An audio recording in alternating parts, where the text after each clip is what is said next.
Nagiging masaya ang trabaho kapag nakakakilala ka ng magiging kaibigan mo, kung saan maaari mo silang pagsabihan ng mga hinaing mo tungkol sa mga trabahong ginagawa mo. Sa unang trabahong napasukan ni Erica, doon niya nakilala sina Joanna at Jonel, ang mga naging kaibigan at sandigan niya sa trabaho. Pero habang tumatagal, doon niya nakikita ang katotohanan na hindi lahat ng nagiging kaibigan mo ay magiging tunay nga sa'yo. Hindi maiiwasan ang inggitan, lalo na kung may isang aangat ang posisyon. Dahil din sa sama ng loob at sipsipan sa trabaho ay maraming napapahamak. Sa desperasyong maangkin ang posisyon, may taong kailangang pabagsakin gamit ang itim na kapangyarihan. Ngunit makakatulong nga ba ito para makamtan ang hinahangad na tagumpay o tanging lagim lang ang lalaganap? Bali yan yung mga kailangan mong matapos ngayong linggo. Magtanong ka lang sa amin kapag may hindi ka maintindihan. Mabait naman kami rito, hindi naman kami nangangagat. Salamat po. Ito po kasi yung first job ko kaya medyo nangangapa pa po ako. Pero naiintindihan ko naman po yung mga tinuro nyo sa akin. Medyo nalilito lang po ako sa iba, pero sige po, magtatanong po ako. Okay lang yan. Lahat naman tayo nagsimula sa walang alam hanggang sa makabisado mo rin yan. Basta gawin mo lang yung mga tinuro ko. Tapos may iba kasing files dyan na nagawa na nung pinalitan mo eh. Medyo magulo lang kasi alam mo na, hindi naman sa sinisiraan ko siya ha. Pero medyo bobo kasi yun. Hindi niya maintindihan ang instructions. Tapos nung pinagalitan namin dahil pati trabaho namin nadadamay na. Ayun, nagalit. Tapos biglang nag-awol. Sana magtagal ka rin dito para naman maging magaan ang mga trabaho natin. Huwag kang mag-alala para tayong isang pamilya rito. Oo nga, Erica. Basta kapag may mga katanungan ka, pwede ka naman dumiretso sa akin. Kahit itanong mo pa kung single ako, isasagot ko agad sa'yo na oo. Nagtawanan sila matapos itong sabihin ni Jonel. Tumayo rin siya para lapitan ang dalawang katrabahong nag-uusap. Hoy, tama ka na, Jonel. Lahat na lang ng bago gusto mong pormahan. Mag-iingat ka dyan, babaero yan. Masyadong mabulaklak ang mga salita niyan. Akala mo naman kung sinong pogi. Oh, bakit? Pogi naman ako, di ba? Aminin mo na, puging-pugi ka sa akin nung unang pasok mo rito. Kunwari ka pa eh. Ang kapal talaga ng mukha mo. Basta wag mong bigyan ng trauma ang bago ha. Baka bigla yan mag-resign. Basta tandaan mo, Erica, huwag kang papadala sa mga salita nito ha. Matinik yan sa lahat ng chicks. Opo, salamat po rito. Sige po, sisimulan ko na po ang trabaho ko. Umalis ka na dyan, Jonel. Hayaan mo siyang magtrabaho. Marami ka ring tambak kaya huwag ka namang gulo dyan. Oo na, madam. Ito na, aalis na. Good luck, be. Basta kung may mga katanungan ka, tanong ka lang sa akin ha. Ito ang unang araw ni Erica sa trabaho bilang isang admin assistant. Nakakaramdam pa siya ng kaba dahil natatakot siya na magkaroon siya ng pagkakamali, pero ginawa niya pa rin ang lahat ng makakaya niya. May mga tinatanong siya sa mga katrabaho niya na nasasagot naman kaagad. Sa pakiramdam niya ay mababait naman ang mga ito, pero minsan ay istrikto sila pagdating sa trabaho.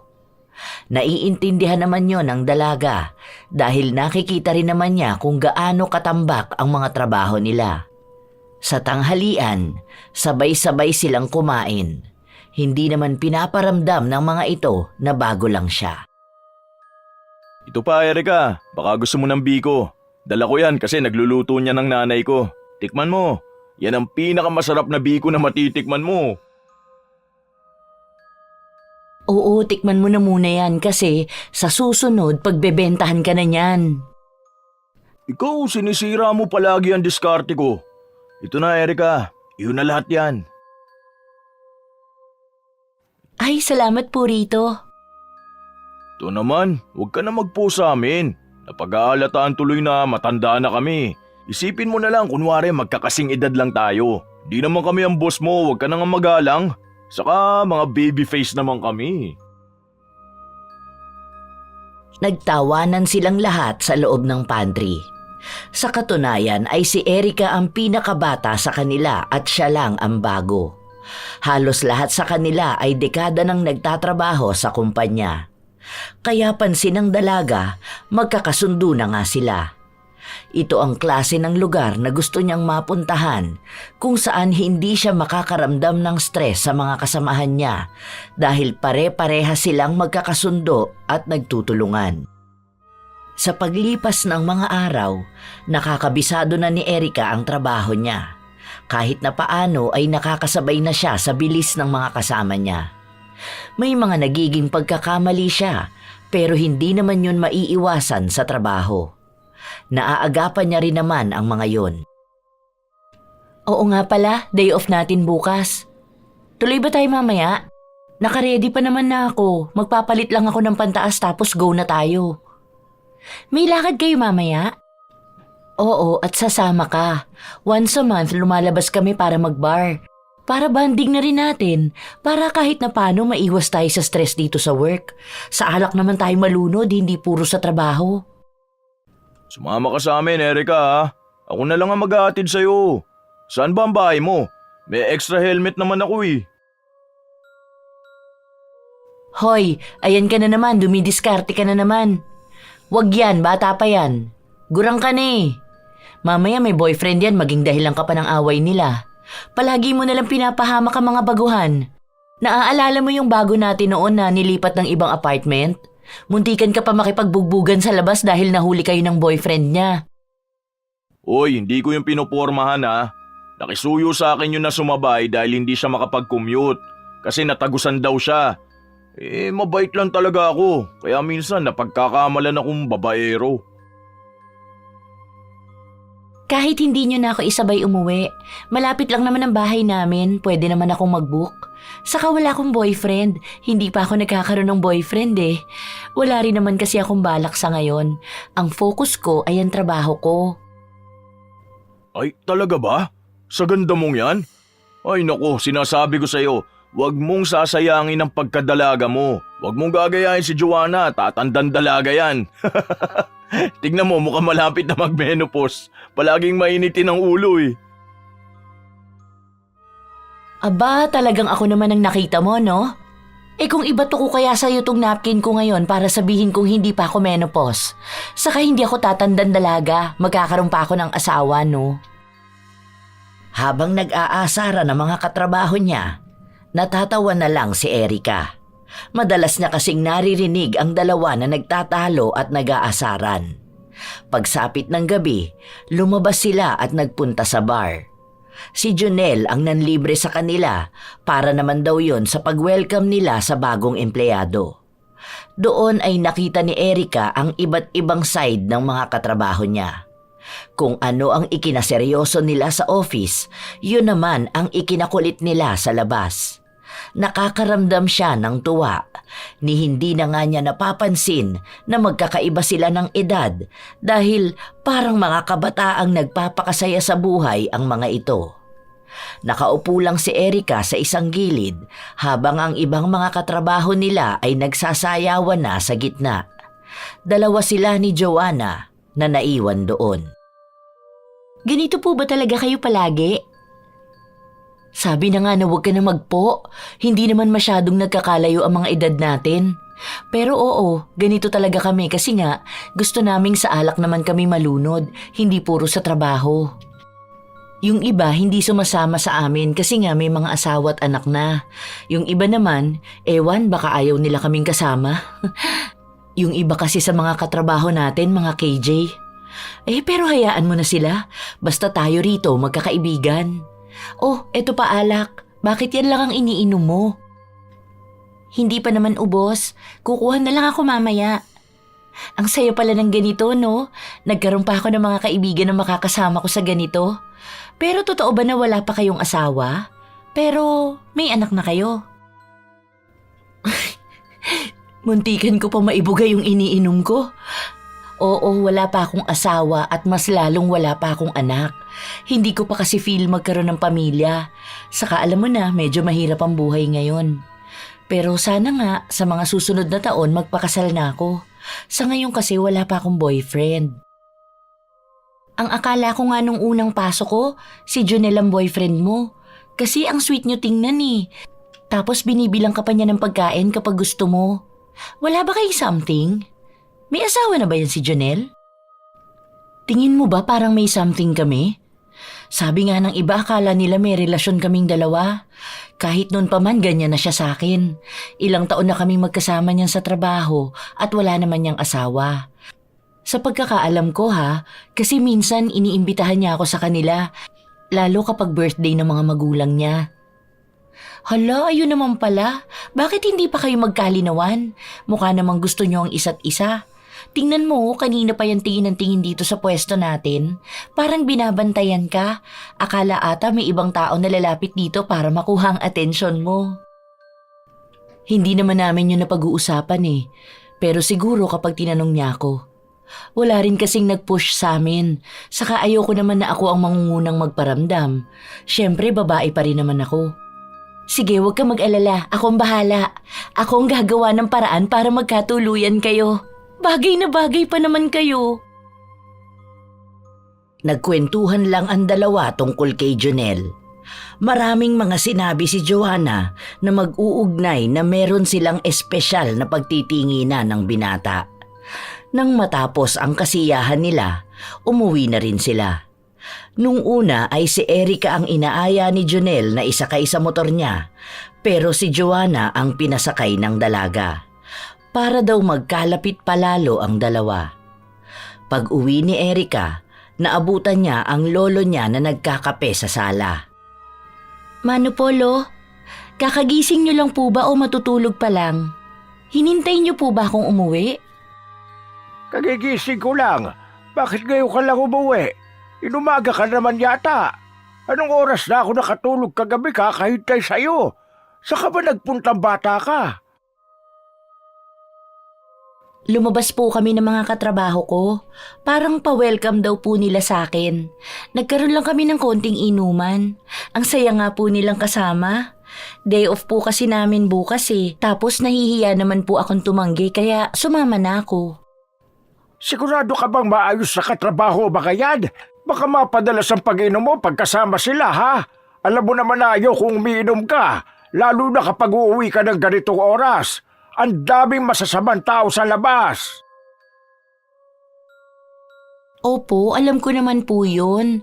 Saka hindi po to palagi. Ang sabi nila once a month lang naman daw po. Para lang daw po hindi kami ganun ka-stress sa work. Saka mababait po sila. Para nga po magkakasing edad lang kami. Pamilya nga raw po kami sa office. O siya, magpahinga ka na. Ang baho mo. Amoy alak ka. Maliligo muna po ako bago matulog. Sige po, pasok na po ako sa kwarto ko. Medyo pasuray-suray pa sa paglalakad si Erica habang papasok siya sa kanyang kwarto. Dalawa lang sila ng lolo niya na magkasama dahil ito na rin ang nagpalaki sa kanya simula nang iwan siya ng mga magulang niya at bumuo ng kani-kanilang pamilya. Sa paglipas ng mga linggo, doon na mas nararamdaman ni Erica ang hirap ng trabaho. Nagpatong-patong na ang mga kailangan niyang tapusin. Paminsan-minsan pa ay napapagalitan na siya ng mga nakatataas sa kanya. Pinipilit niya namang tatagan pa ang loob dahil gusto niya ang trabaho niya. Bakit ka naman nakasimangot, Erica? Ang aga-aga pa. O ito, magkape ka nga muna. Nakabusangot ka na agad dyan eh. Gusto mo ba ng donut? Ibibili kita sa baba. Hindi na, wag na. Salamat din dito sa kape. Nahihirapan kasi ako dito sa mga pinapaasikaso sa akin na files. Pinagalitan pa ako kanina dahil hindi ko pa raw tapos. Paano ko naman kasi ito matatapos? Hindi ko nga makita yung mga nawawalang files. Hindi pa ito magkakasunod. Tapos year 2020 pa yung pinapahanap sa akin. Ilang taon nang nakalipas yun. Ay, nakaka-stress naman masyado. Wala akong mapagtanungan kasi abala silang lahat. Anong gagawin ko rito? Ayoko naman magkamali. Baka mas lalo ako manganib sa trabaho. Napasapo pa ang dalaga sa kanyang ulo. Marahan niya ring hinihilot ang sintido niya. Kanina pa siya problemado kung ano ang gagawin niya sa mga tambak niyang trabaho. Ayaw din naman niyang makaistorbo sa iba. Mabuti na lang at napansin siya ni Jonel. Kawawa naman ang baby girl ko. Stress na masyado sa work. Ano ba yan? Akin na, tulungan na kita para naman makausad ka na. May mga kailangan ka pang matapos ngayon. Dahil nauubusan na kami ng trabaho, ayoko naman na magahol ka. Tignan mo nga, may tigyawat ka na oh. Ito kasi yung mga pinapahanap sa akin. Hindi ko alam kung saan ko to makikita. Nagugutom na nga ako eh. Gusto ko sanang kumain muna saglit pero hindi ko maharap. Saan ko ba makikita tong mga to? Wala naman doon sa portal na binigay sa akin. Year 2022 lang ang pinakahuli doon. Lumapit si Jonel sa dalaga para tingnan ang pinapakita nito. Napatango siya at sinabi na hindi niya yon makikita sa portal dahil yung hinahanap niya ay printed files na nakalagay sa isang office sa second floor. Sinamahan naman ni Jonel ang dalaga para hanapin yon. May mga trabaho pang dapat natapusin si Jonel pero mas inuna niya pang tulungan ang dalaga. Noong sinabi ni Erica na hayaan na lang siya, sinabi ng binata na mabilis lang naman siyang magtrabaho kaya matatapos niya rin yon kaagad. Habang naghahalongkat sila, pumasok ang HR para tawagin sila.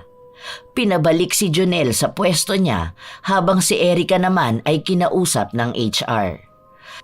Sinabi sa kanya ng HR ang mga reklamo na natatanggap nila tungkol sa kanya at sa kanyang trabaho. May mga nakapagsabi rin daw na wala siyang masyadong ginagawa sa trabaho, madalas siyang palakad-lakad at baka natutulog pa sa CR.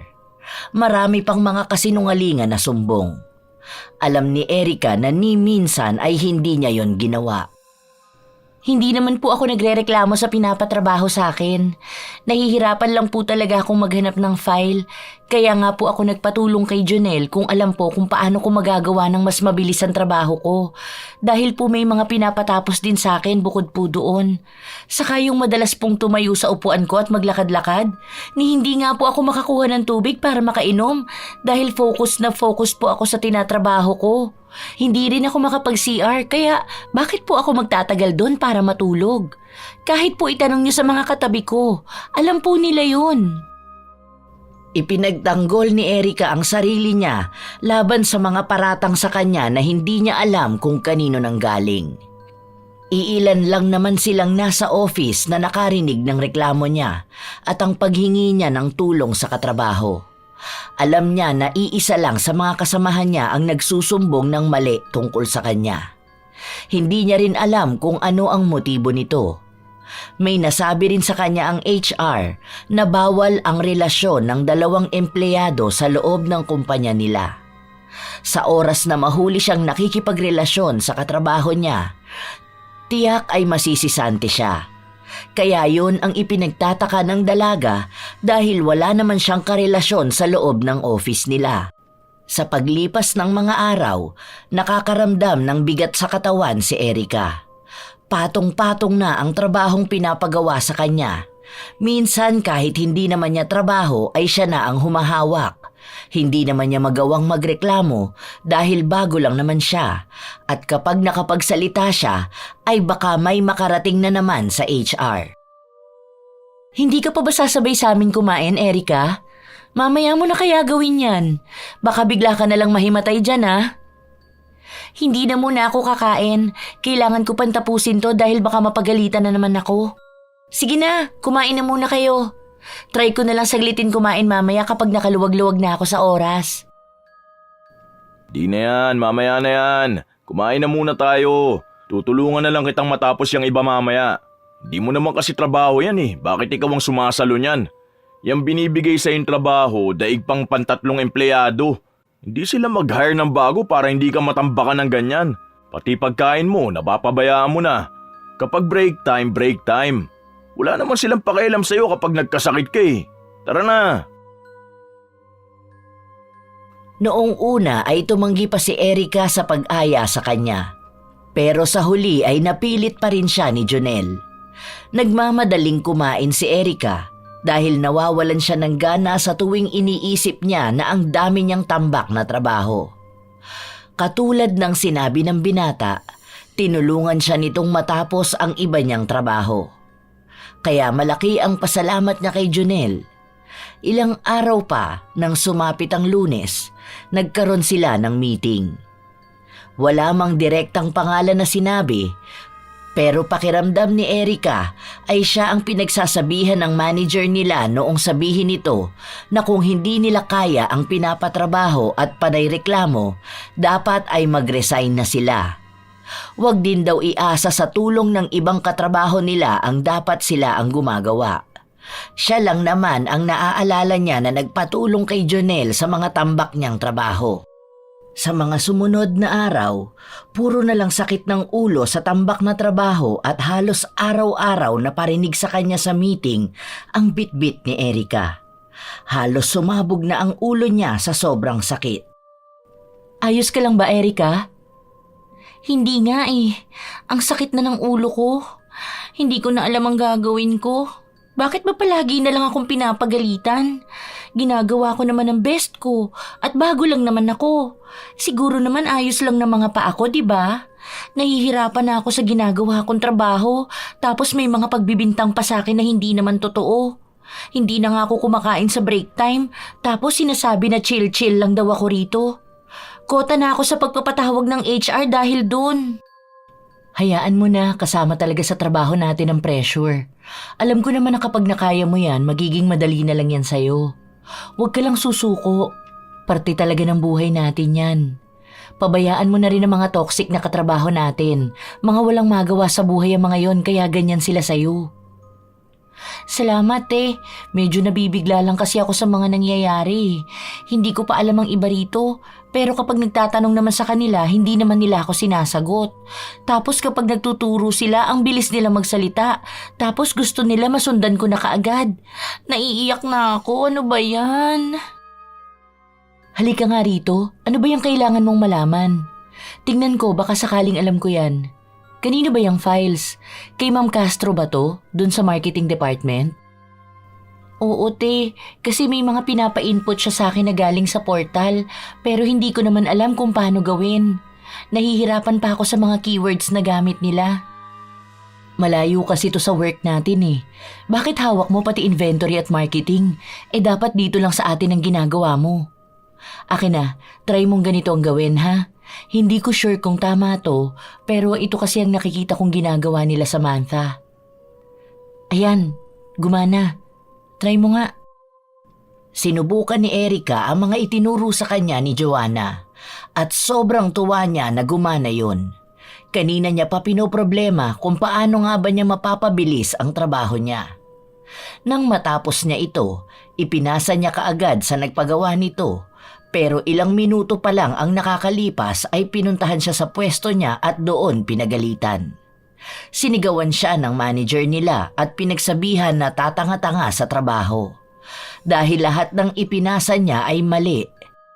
Dahil sa pagpapahiya sa kanya, hindi na napigilan ni Erica ang umiyak. Buong break time nila ay umiiyak lang siya. Wala rin siyang ganang kumain. Kumain ka na muna kahit konti lang, Erica. Sorry talaga sa nangyari ha. Hindi ko naman alam na mali pala yung tinuro ko sa'yo.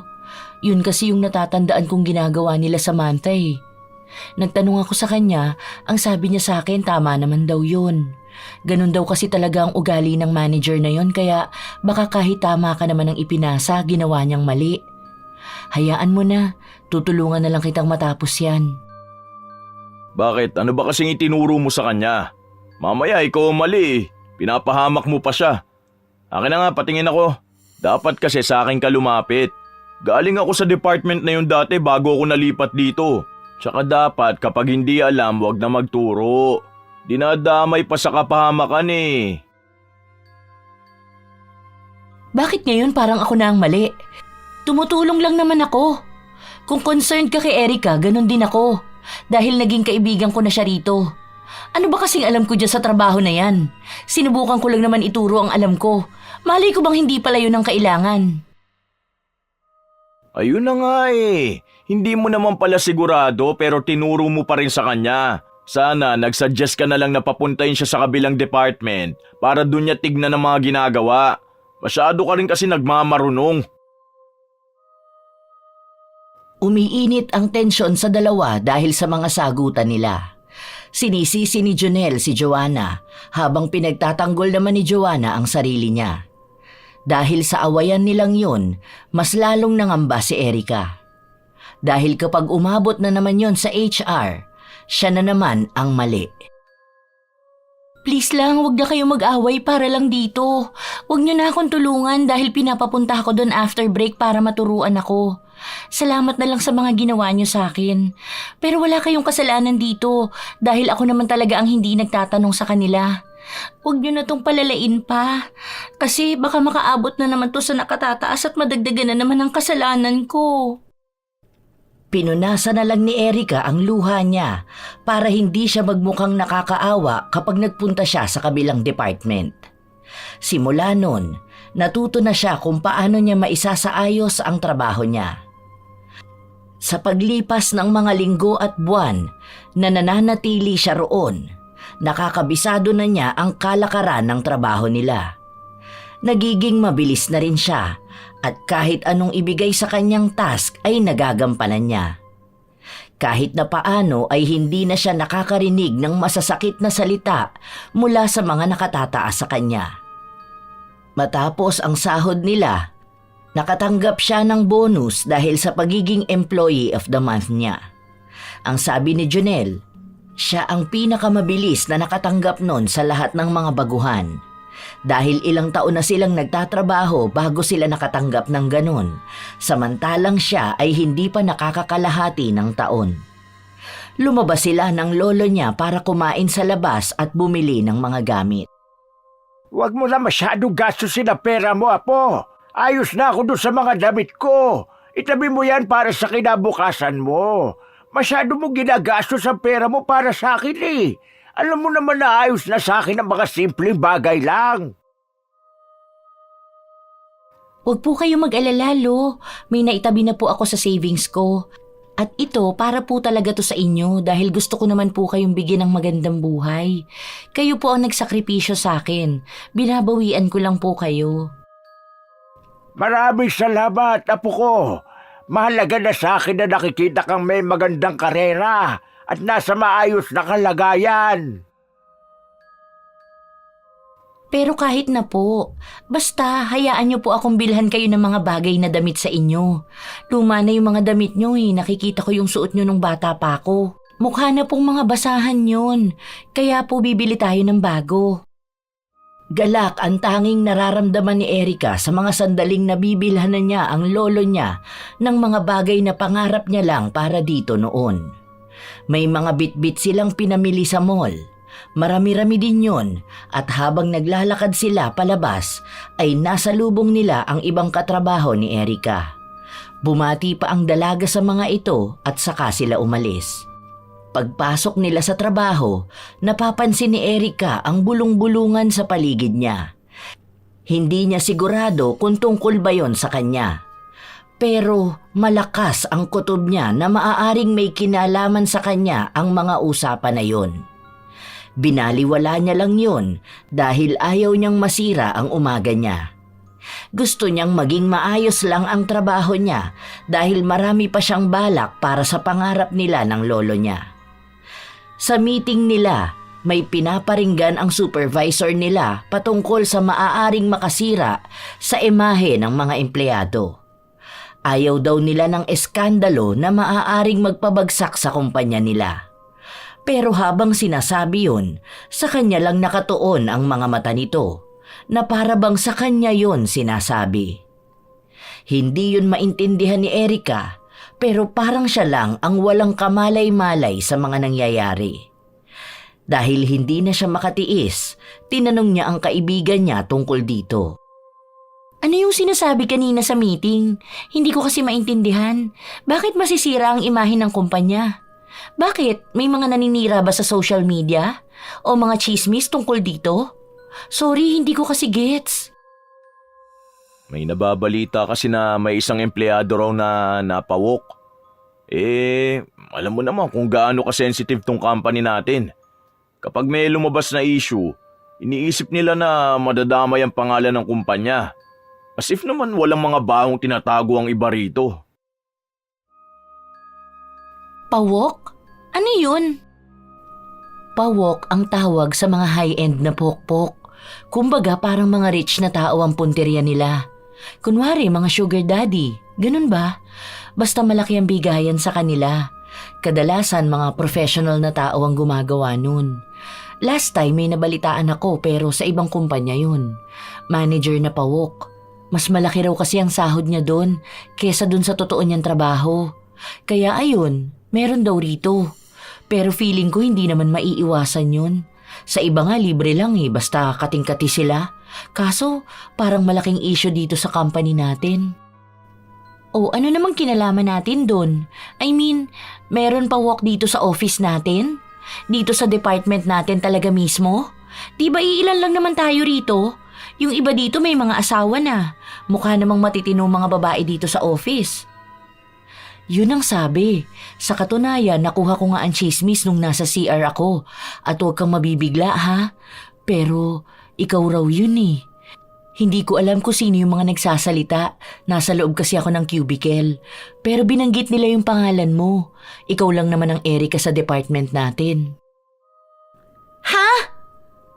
Ako raw? Teka. Paano naging ako? Hindi nga ako lumalabas kasama ang ibang lalaki. Hindi pa ako nagkakaroon ng nobyo kahit na isang beses. Yun na nga ang hindi ko alam. Saka may mali rin Sana kinausap ka na lang muna nila bago sila nagdadakdak sa harapan ng maraming tao. Wala man silang pangalan na binitawan pero malaking epekto pa rin yun para pag-usapan. Ewan ko ba? Naiinis nga ako. Oh, talagang si Erika pa ang pinagbintangan nila? Ang kapal ng mukha ng mga yun Sino yung mga yun? Sinong naninira dito kay Erika? Paulit-ulit nyo siya sinisiraan Ano, mga inggitera na ba kayo? Malaman ko lang talaga kung sinong naninira sa kanya, sasabog yung uso nyo. Huwag lang tayong magpapang-abot sa labas dahil magkakaalaman talaga tayo. Hindi nagsalita si Erika dahil doon niya napagtanto na kaya pala nagbubulungan ng mga tao kapag dumadaan siya ay tungkol pala sa kanya ang usapan. Hindi siya nakapagtrabaho ng maayos kakaisip sa mga balitang natanggap niya. Naging tahimik din siya kahit napilit siyang pinapatawa ni Jonel. Ang naaalala lang ni Erika ay lumabas sila ng lolo niya. Tapos inisipan na kaagad siya ng masama ng mga taong nakakita sa kanya. Ni hindi man lang hiningi ang paliwanag niya ukol doon. Mas inuna pang husgahan ang pagkatao niya kaysa alamin ang katotohanan. Naging malaki ang epekto nito sa trabaho niya dahil sa araw-araw na pumapasok siya, palagi siyang pinaparinggan ng mga tao. Para bang walang handang makinig sa kanya at alamin ang buong katotohanan. Uy, tahimik ka na naman dyan. Huwag mong pagpapapansinin ng mga maritas na yan. Basta kami, alam namin ang totoo. Mga malisyoso yung mga yan Kasi hahanap at hahanap lang sila ng ikasisira mo. Paano ba naman? Ikaw ang pinakamagaling dito sa trabaho. Hindi mo maiiwasan na may taong maiinggit sa naabot mo ngayon. Mas mabuti pa na sumama ka sa amin mamaya. Lalabas tayo, di ba? Huwag ka magpaka-stress sa kanila. Hindi sila ang bumubuhay sa'yo. Mas ikakatuwa pa nila kapag nakikita nilang apektado ka. Show them na unbothered ka. Mga tsaka naman ang pagmumukha nila. Baka naman sa Monday may bago na namang issue na lalabas sa akin. Sasabihin na lasinggera at pariwara ako. Ang dami ng pagbibintang sa akin. Parang napakaduming tao ko na sa paningin ng lahat. Ay, subukan nilang pagsabihan ka ng ganyan, makakatikim talaga sila sa akin. Hindi lang ikaw ang umiinom ng alak. May iba nga rito kapag nalalasing nagiging pulutan ng kumpare. Huwag sila magmalinis. Alam ko mga baho nila. Kaya huwag ka nilang kakantiin talaga. Ako ang makakalaban nila. Sinasadya ni Jonel na lakasan ang boses niya para malaman ng mga nakakarinig na hindi siya natatakot sa mga maling balitang inilalabas nila tungkol kay Erica. Hindi rin siya magsasawa na ipagtanggol ang dalaga sa mga yon. Noong una ay walang gana si Erica na makisama sa kanila, pero napilit nila ito. Nagpaalam ang dalaga na kaunti lang ang iinumin niya para makauwi pa siya ng maayos. Habang nagsasayawan ang lahat, naiwan sina Jonel at Erica sa lamesa.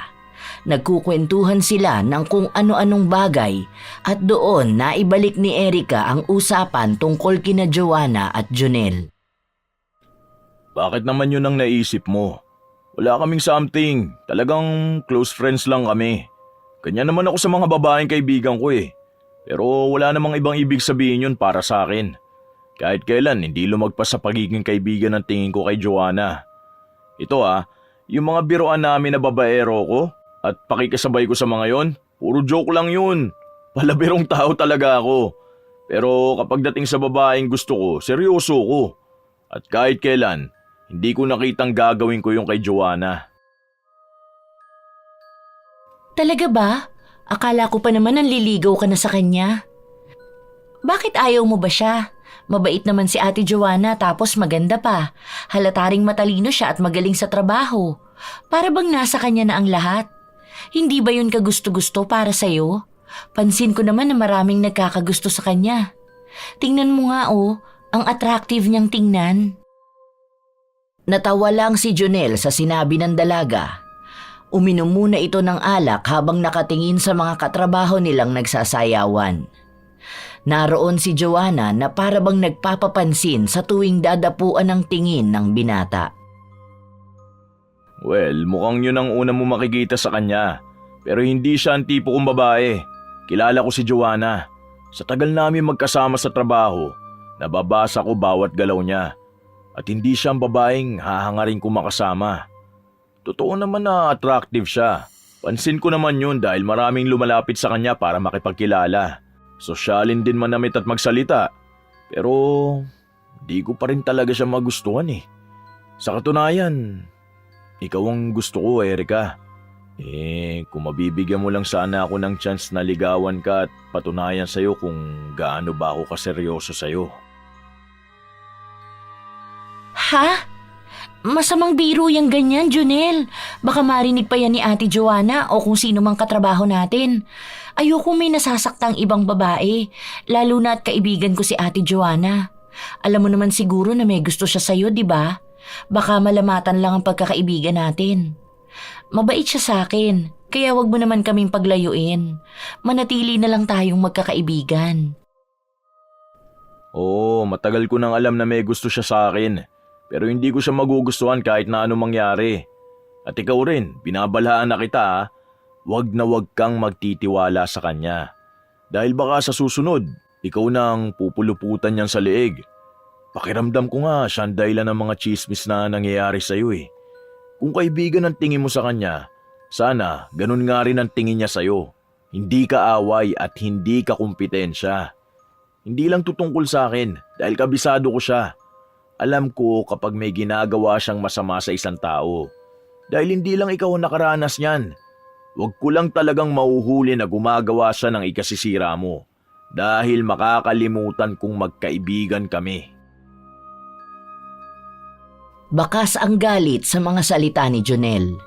Alam ni Erica na hindi palasing ang binata, kaya hindi dulot ng alak ang naging dahilan upang sabihin niya ang mga ito. Pero hindi pa rin masyadong kumbinsido si Erica kung ang pagbabantaba na ito ay may kinalaman sa kanya o para lang hindi niya ipagtulakan ng binata sa kaibigan niya. Nang matapos na sila, nag-alok ulit si Jonel na ihatid si Erica, pero katulad sa mga nauna ay tinatanggihan niya ito. Sinabi ni Erica na si Joanna na lang ang ihatid niya, pero si Jonel ang umayaw. Umalis siya kaagad habang naiwan ang dalawa na naghihintay ng masasakyan nila. Pansin ko ang tagal niyong nag-usap ni Jonel. Tungkol saan ba yon? Tungkol lang sa trabaho natin at sa mga naging issues ko. Tapos tinanong ko rin yung tungkol sa inyo. Pero hindi naman siya sumasagot. Parang nasa denial stage pa siya. Baka nahihiya pa siya sa'yo. Ano na bang status niyo? Pasensya ka na, hindi kita masyadong matulungan sa kanya. Masyado kasing maraming nangyari sa akin itong mga nakaraang araw. Wala naman, katulad pa rin ng dati. Hayaan mo na, hindi mo na ako kailangan tulungan sa kanya. Gumagawa naman na siya ng paraan. Bawal kasi sa office ang magkarelasyon, kaya baka hindi rin niya maamin sa akin. Pero may isa lang sana akong ipapakiusap sa'yo. Pwede bang iwasan mo na si Junel? Alam ko naman na magkaibigan kayo. Pero di ba, alam mo naman ang girl code? Hindi naman siguro natin pag-aawayan ng iisang lalaki, di ba? Parang ang pangit naman tingnan na aagawin mo ang gusto ng kaibigan mo. Oo naman. Siyempre hindi ko naman gawain yung ganun. Kayo nga ang pinupush ko eh. Saka hindi si Junel ang type ko, no? Huwag ka mag-alala dahil katrabaho lang ang tingin ko sa kanya. Lumalamig ang simoy ng hangin, pero mas malamig ang pakikitungo sa kanya ni Joanna. Alam ni Erica na may gusto sa kanya si Junel, pero hindi niya nais na masira ang relasyon nila ng kaibigan niya para lang sa isang lalaki. Kaya kahit na si Junel ang isa sa mga tinuturing niyang kaibigan, pipilitin niyang iwasan ito, wag lang siyang makasakit ng damdamin ng iba. Hanggang sa makauwi sila, ito ang iniisip ni Erica. Minsan pa ay naabutan siya ng kanyang lolo na nakatulala sa labas ng bahay. Oh, anong tinatanaw mo dyan sa malayo? May nakikita ka bang hindi ko nakikita?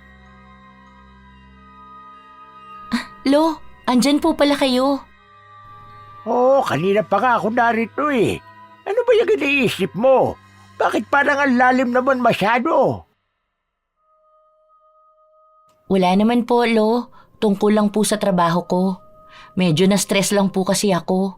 Ang sakit nila sa ulo, parang palagi akong may entry pagdating sa kaguluhan. Tapos idagdag pa po yung manliligaw ko na gusto ng kaibigan ko.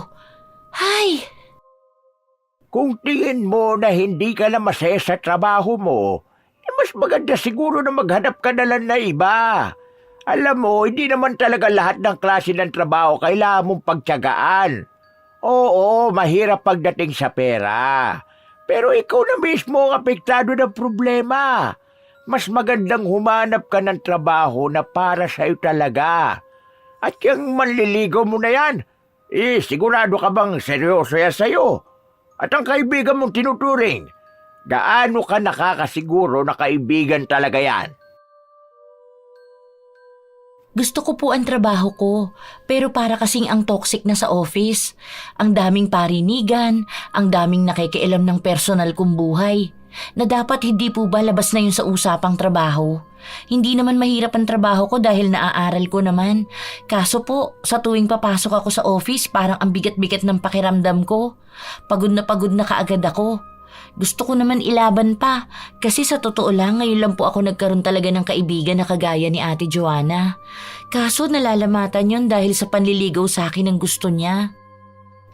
Timbangin mong maigi kung ano ba mas mahalaga para sa'yo. Kung ang trabaho mo o ang sarili mo.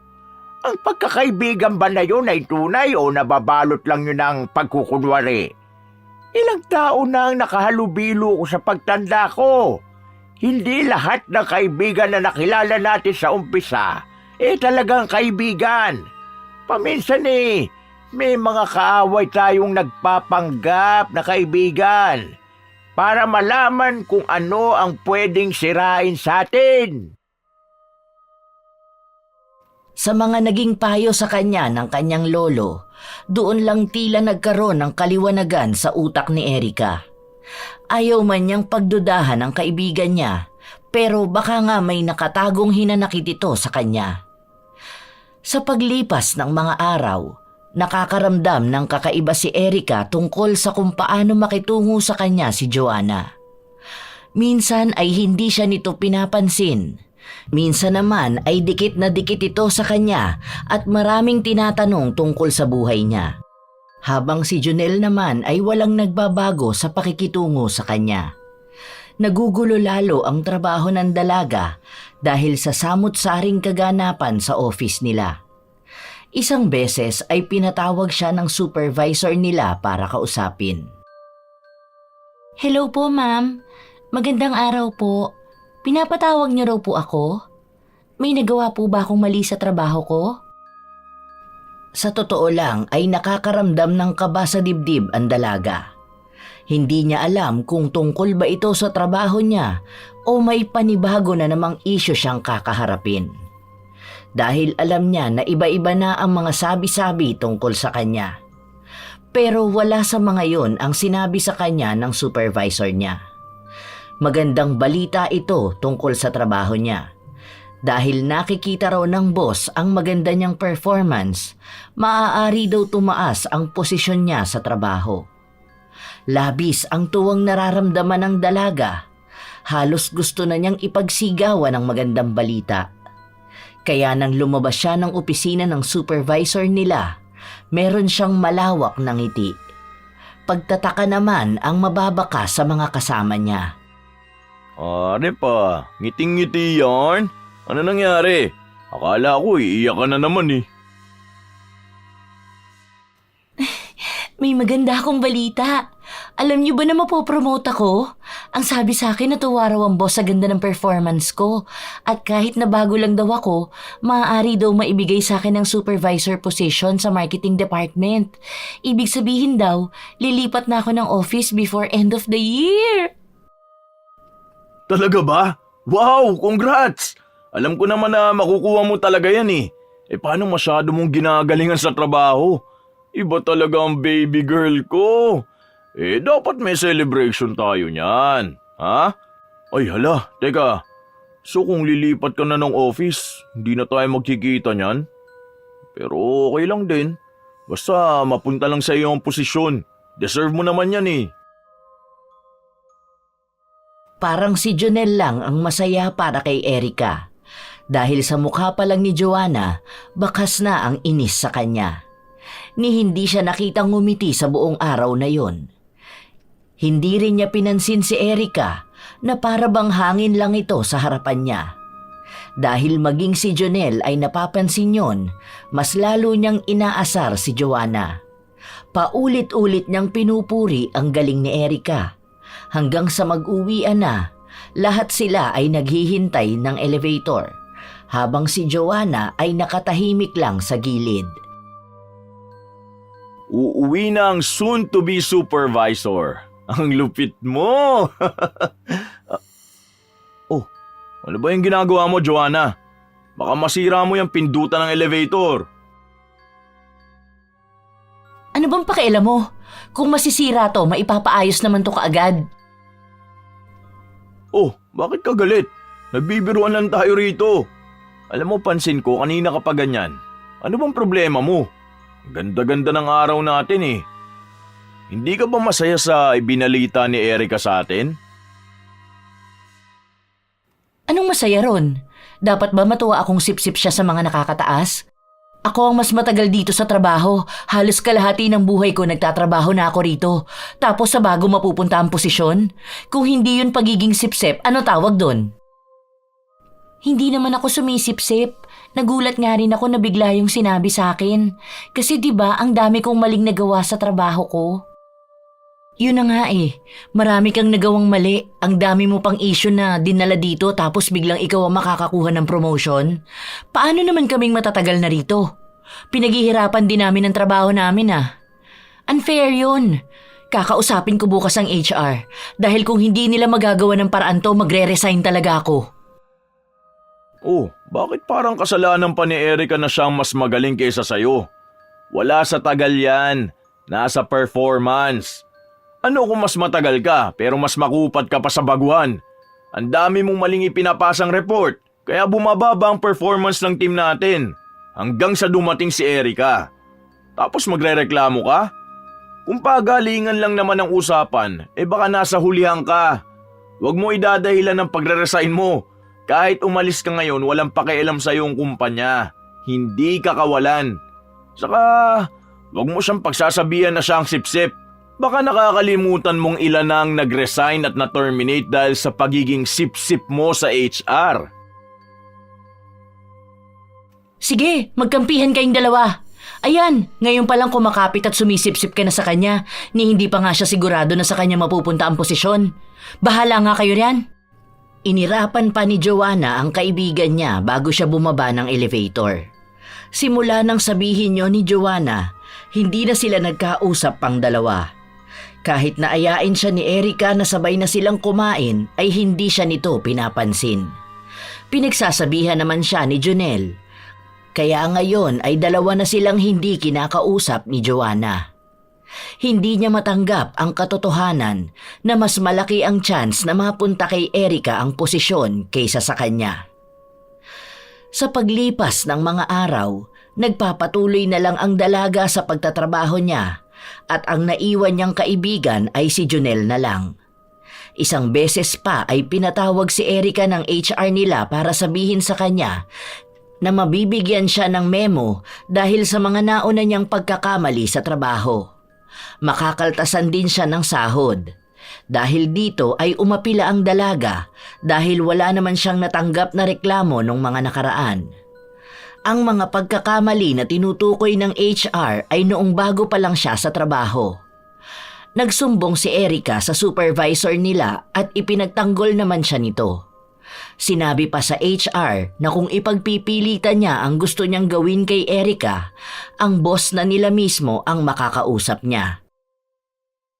Ang sakit na ng ulo ko. What if tanggihan ko na lang ang posisyon na binibigay sa akin? Nahihirapan na ako eh. Ang daming nagagalit sa akin, pati si Ate Joanna ayaw na akong kausapin. Ano ka ba? Huwag mong tatanggihan yan. Dahil sila lang ang magwawagi sa paninira nila sa'yo. Hayaan mo silang maging toxic sa sarili nila. Basta ikaw nagtatrabaho ka na maayos. Saka kahit naman hindi sa'yo mapunta ang posisyon, hindi rin naman yun mapupunta kay Joanna eh. Kung alam mo lang kung paano niya magtrabaho, pati ikaw mas stress sa kanya. Hindi nga yun nakakaintindi ng simpleng instruction eh. Hindi mo ba napapansin na sa tagal niya ni hindi man lang tumaas ang posisyon niya? Pero kasi ayoko nang may kaaway. Ang bigat kaya sa dibdib kapag iniisip ko na nasira ang pagkakaibigan namin dahil lang sa posisyon na yun. Hindi ba pwede na masaya lang akong magtatrabaho? Pwede ka naman maging masaya, huwag ka lang magpapapekto sa kanila. Kahit na anong sip-sip niyan sa HR, hindi sila mananalo sa'yo. Babakapang kita palagi. Baka suntukin ko sila kapag labas ng office. Baliw ka talaga. Nakakainis ka, palagi ka nalang nagpapatawa sa mga seryosong usapan. Nagtatawa na ng dalawa na mas kinainis ni Joanna. Hindi niya maatim na makitang masaya si Erica habang siya ay nagdurusa at nanliliit sa sarili niya. Habang lumilipas ang mga buwan, hindi na naaapektuhan si Erica sa mga naririnig niyang balita tungkol sa kanya. Ang alam niya lang ay masaya siya sa pagtatrabaho at kasama niya si Jonel na siyang tunay niyang kakampi. Dumating na ang araw kung saan nakuha niya ang posisyon. Mas lalong nangitim sa galit si Joanna dahil kahit anong gawin niyang paninira sa dating kaibigan, nakamtan pa rin ito ang tagumpay. So masaya ka na niyan ngayon? Naagaw mo na sa akin si Jonel, nakuha mo pa ang posisyon na para sa akin. Ibang klase ka rin, no? Ang akala ko pa naman mukha kang santa sa kabaitan. Isa ka naman palang ahas. Oh, teka, baka magalit ka sa akin at pabigyan mo ko ng memo. Mas mataas ka na nga pala sa akin. Sorry po, madam. Ate Joanna, alam mo naman na hindi ako nagbago kahit na nasa mataas akong posisyon. Sana maintindihan mo na trabaho lang to. Isa pa, hindi ko inaagaw si Jonel. Siya ang kusang lumalapit sa akin at magkaibigan kami. Sa totoo lang, wala naman akong pakialam sa posisyon mo. Sige lang, namnamin mo lang yan dahil alam ko naman na mawawala rin yan sa'yo.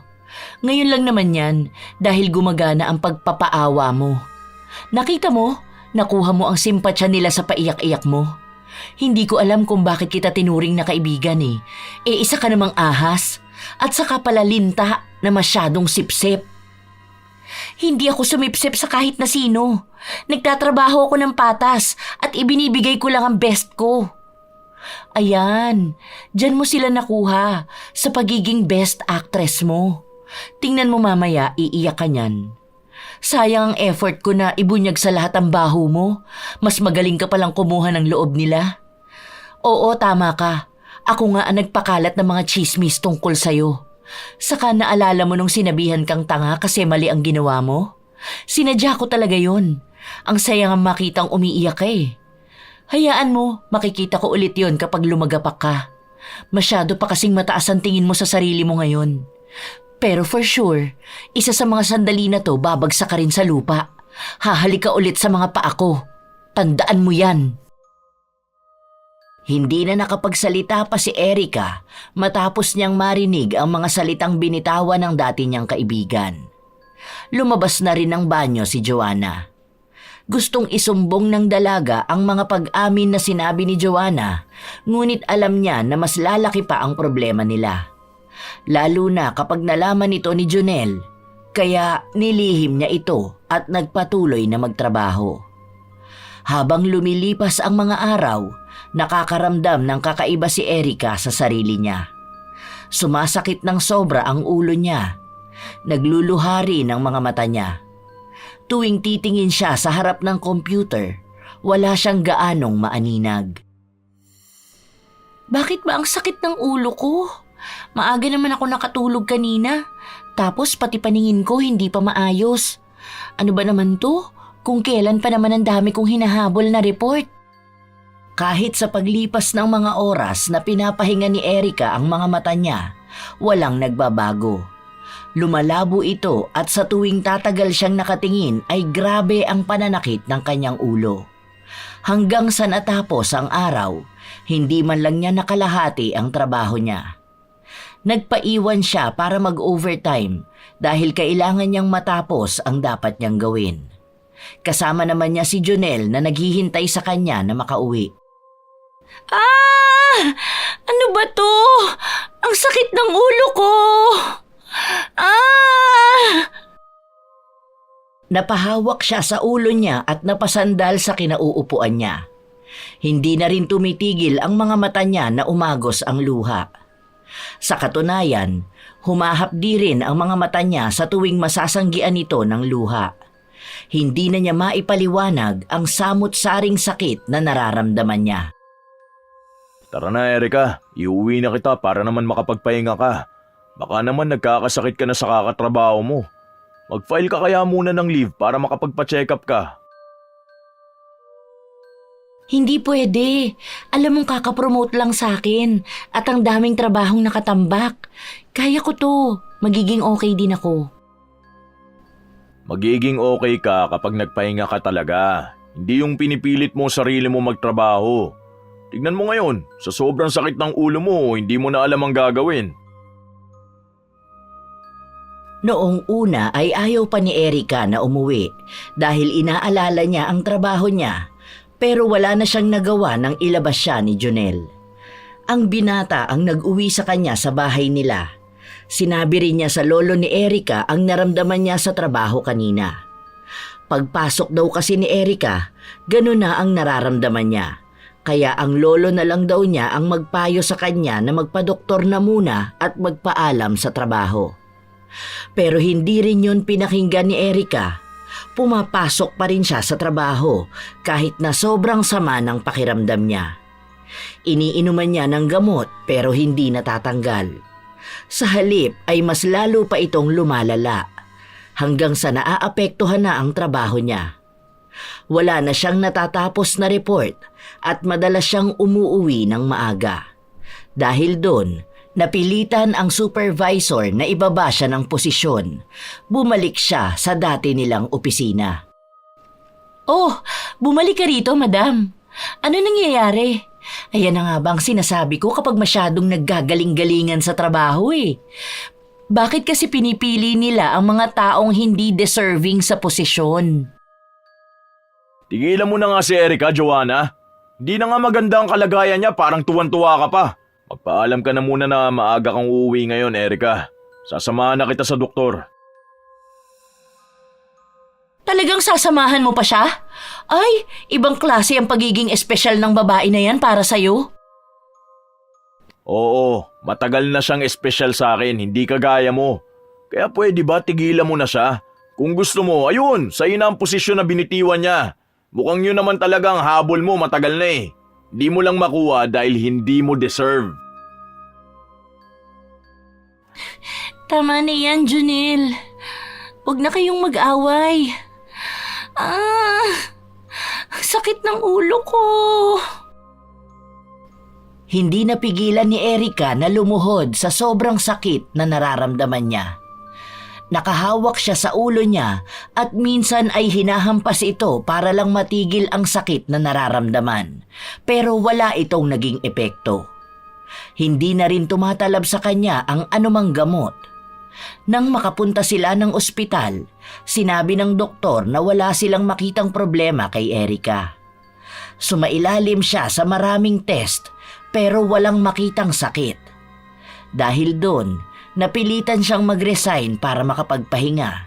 Pero hindi siya pinayagan na umalis sa trabaho. Sa halip ay hinayaan siyang mag-leave para kapag gumaling na siya ay maaari pa rin siyang makabalik. Araw lang ang lumipas, mabilis na bumagsak ang katawan ni Erika. Nakaratay lang siya sa higaan at kahit anong gawin niya, hindi nawawala ang sakit ng ulo niya. Lo, pasensya na po at nagiging pabigat pa ako sa inyo. Hindi ko na po alam kung matutuloy ko pa ang pangako ko po sa inyo na magandang buhay. Ano ka bang bata ka? Bakit ganyan ka magsalita? Hindi ka pa naman mamamatay eh. Gagaling ka pa, huwag ka mag-alala. Hindi ko po sigurado kung gagaling pa po ako. Nanghihina na po ang katawan ko. Hindi ko na po kaya. Sa katunayan po, gusto ko na pong sumuko para hindi na rin po tayo mahirapang dalawa. Salamat po sa lahat ng pag-aalaga niyo sa akin. Sobrang nagpapasalamat po ako na kayo po ang naging lolo ko.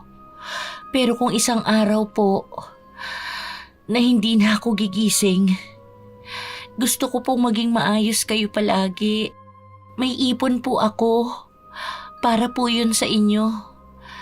Dahil kapag nawala na po ako, ayoko pong maghirap kayo. Hindi ka mawawala, apo ko. Magagawa natin to ng paraan. Alam ko na may kumukulam sa'yo. Hintayin mo lang ang gagawin ko. Dahil inuunti-unti kong labanan yun. Ibabalik ko ng doble ng sumpa sa nagbigay niyan sa'yo. Huwag ka na mag-alala, apo ko. Hindi naniniwala si Erika sa mga kulam pero alam niya na dating albularyo ang lolo niya. Naaalala niya pa noon na may mga taong nagpupunta sa bahay nila para magpagamot dito. Pero matagal na ring tumigil ang lolo niya. Una pa lang sinasabi na sa kanya na may taong gumagawa ng masama sa kanya. Pero dahil matagal nang hindi naggagamot ang lolo niya, nahihirapan itong makisabay sa pakikipaglaban. Ipinangako naman ni Lolo Baste na hindi siya titigil hanggat hindi gumagaling ang apo niya at hindi nababalikan ng sumpa ang gumawa sa kanya nito.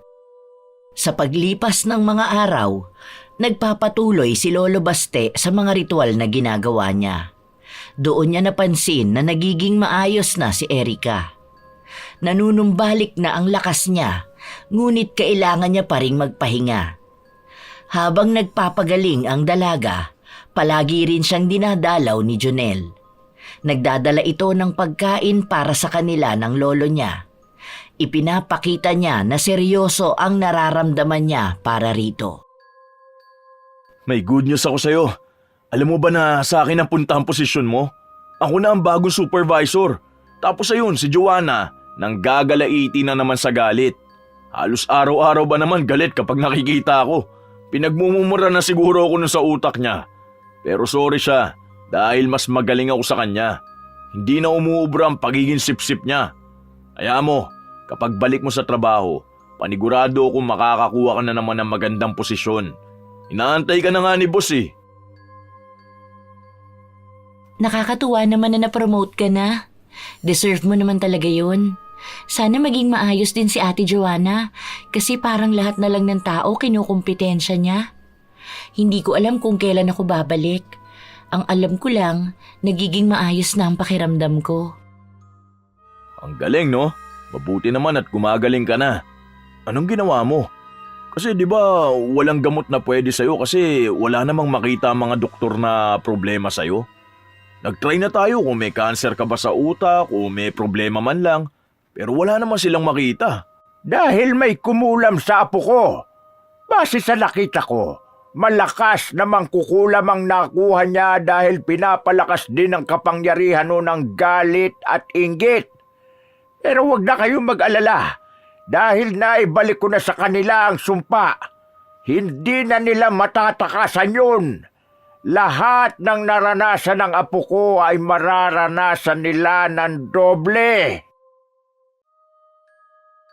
Namangha si Junel nang malaman niyang albularyo ang lolo ni Erica. Pero pakiramdam niyang si Joanna ang dahilan ng pangungulam. Ito lang ang may motibo dahil sa galit niya sa mga tinatamasa ni Erica.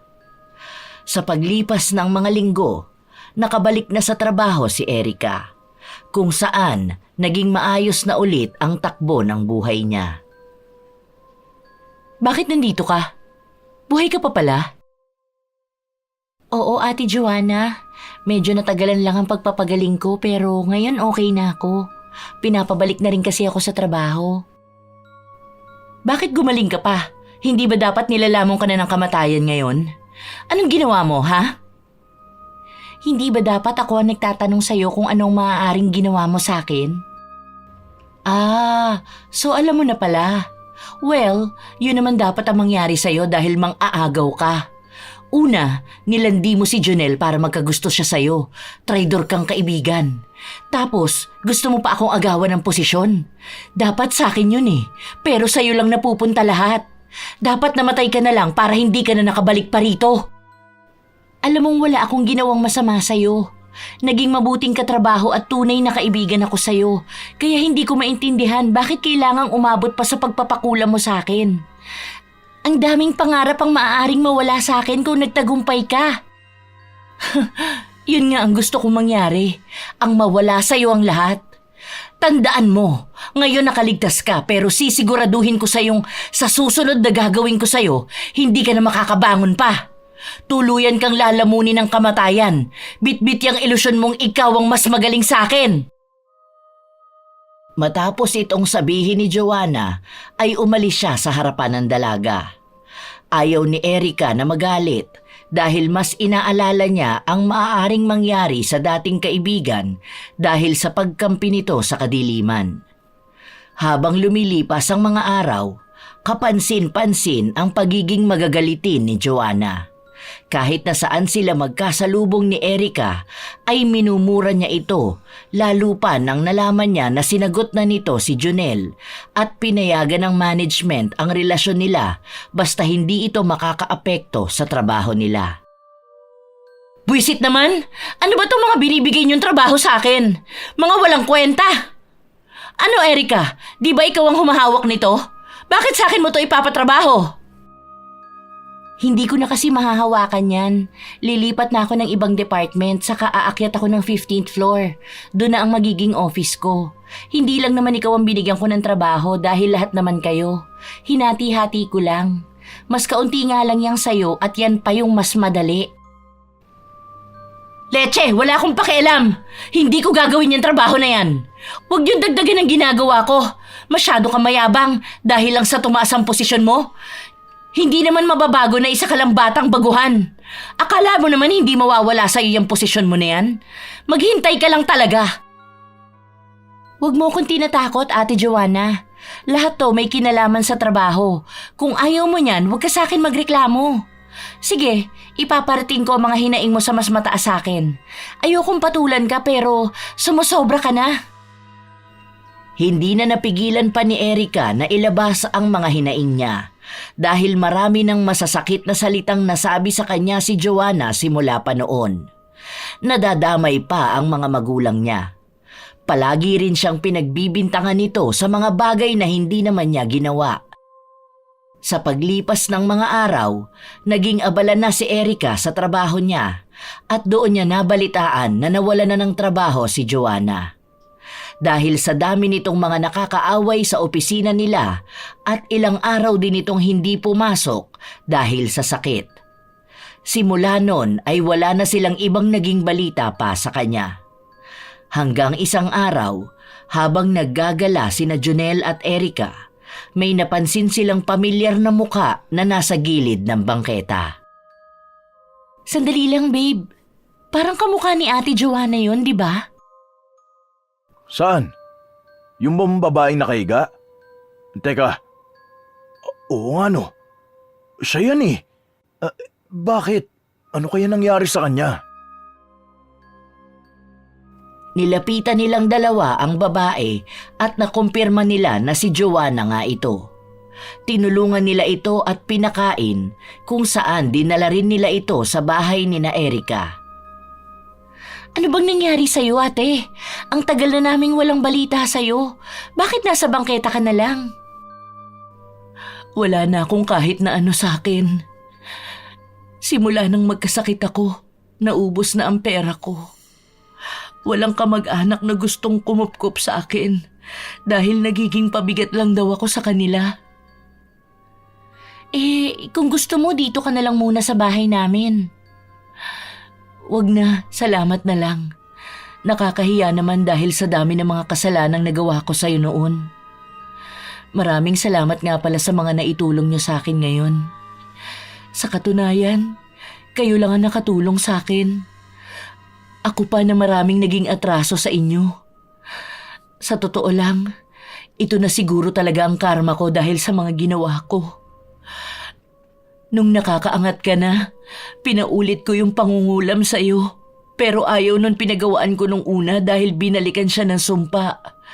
Hindi ako nakinig sa kanya nung binalaan niya ako, kaya lumapit ako sa iba. Pero sa halip na sa inyo mapunta, sa akin tumalab. Hindi ko akalain na mas malala pala ang mararanasan ko. Wala akong mahanap na lunas. Wala akong kahit sinong matakbuhan. Kahit sa pagtatrabaho hindi ko na magawa. Para na akong baldado. Naluluha si Erica habang nakikita niya si Joanna na nagkakaganon. Bakas niya ang paghihirap dito dahil ang dating ganda at malusog nitong pangangatawan ay bumagsak. Kinausap ni Erica ang lolo niya para pagalingin si Joanna pero tumanggi si Lolo Baste na gawin yon. Sige na po, Lo. Maawa na po kayo kay Ate Joanna. Nakikita ko naman po ang pagsisisi sa kanya eh. Bigyan po natin siya ng isa pang pagkakataon para po makapagbago. Hindi ko na kayang gawin yun dahil siya naman ang pumili niyan. Kahit na anong pagsisisi niya, wala na siyang mababawi. Dahil alam na niya yan simula pa nung una. Pumayag siya sa kasunduan noong nagpakulam siya. Alam niya na kapag bumalik sa kanya ang sumpa, wala na itong lunas pa. Opo, alam ko na yun nung una pa lang. Pumayag ako dahil hindi ko inakala na babalik talaga sa akin. Yun ang pagkakamali ko. At kahit na magsisi pa ako, wala na akong pagkakataon pa na makalaya rito. Kaya maraming salamat pa rin sa inyo, Erica. Dahil kahit na naging masama ako sa'yo, hindi nagbago ang pagiging mabuti mo. Gusto ko lang talagang humingi ng tawad sa'yo bago ko umalis at magpakalayo-layo. Para kahit dito wala akong bitbit na mabigat sa puso ko. Alam ko na mahirap akong mapatawad. Pero sana, bigyan mo ng puwang ang puso mo. Huwag ka nang mag-alala, Ate Joanna. Hindi ako nagtanim ng galit sa'yo. Pasensya ka na rin dahil wala akong magawa para mapagaling ka. Pero sana makatulong pa rin ako sa mga pangangailangan mo. Dahil kahit na paano, naging magkaibigan din naman tayo. Pinapatawad na kita at ang hiling ko lang sana ay maging malaking aral na sa'yo ang mga nangyaring ito. Mahigpit na yakap ang ibinahagi ni Erica sa dating kaibigan. Nakakaramdam siya ng awa, kaya nag-alok siya ng tulong pinansyal dito, pero tumanggi na si Joanna. Gusto niyang magpakalayo-layo sa lahat. Ang mahalaga lang daw para sa kanya ay ang narinig niyang pinatawad na siya ni Erica. Alam niya na hindi lang si Erica ang nagawa niya ng masama dahil ilang mga pangarap na rin ang nasira niya dahil lang sa inggit. Ngayon na sa kanya na ang nawala, lubos niyang nauunawaan ang hirap. Naging malaking aral ito sa kanilang lahat na kailanman hindi mananaig ang inggit at pagiging traidor. Hahain din sa kanila ang karma at kapag dumating yon, wala na silang magiging takas. Matapos ang kanilang naging usapan, hindi na nila nakita pang muli si Joanna. Nawalan sila ng balita kung ano na nga ba ang kalagayan nito, habang sina Jonel at Erica ay namuhay ng masaya at payapa.